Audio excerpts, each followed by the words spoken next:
Bir vaxtlar həyatım nağıl kimi idi. Ya da mən elə zənn edirdim. Amma sonra həyat məni təpikliyə öyrətdi ki, ən real nağıl gündəlik dava dərdi, sevinci, qarşılığı ilə yaşadığım bu həyatımdır. İllərdir nələrisə ertəliyirdimsə, bugün hamısını yavaş-yavaş geri alıram. Bilirsiniz niyə? Özüm üçün. Bəli, yalnızca özüm üçün. Mən özümdən başqa heç kimi düşünən insan deyiləm. Səhifəmi çoxdan da izləyənlər yəqin ki, əbiş kimi reaksiya verdilər. Nəysə ki, artıq buralardayam.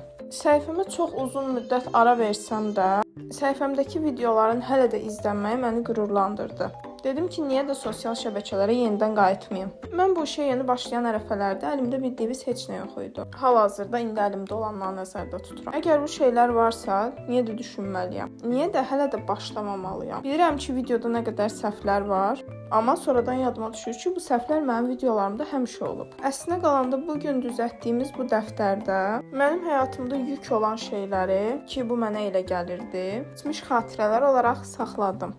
Və bunu əbişlə bir yerdə elədim. Sizi daha çox tanımaq istəyirsinizsə, səhifəmizi izləməyi unutmayın. Sağ olun.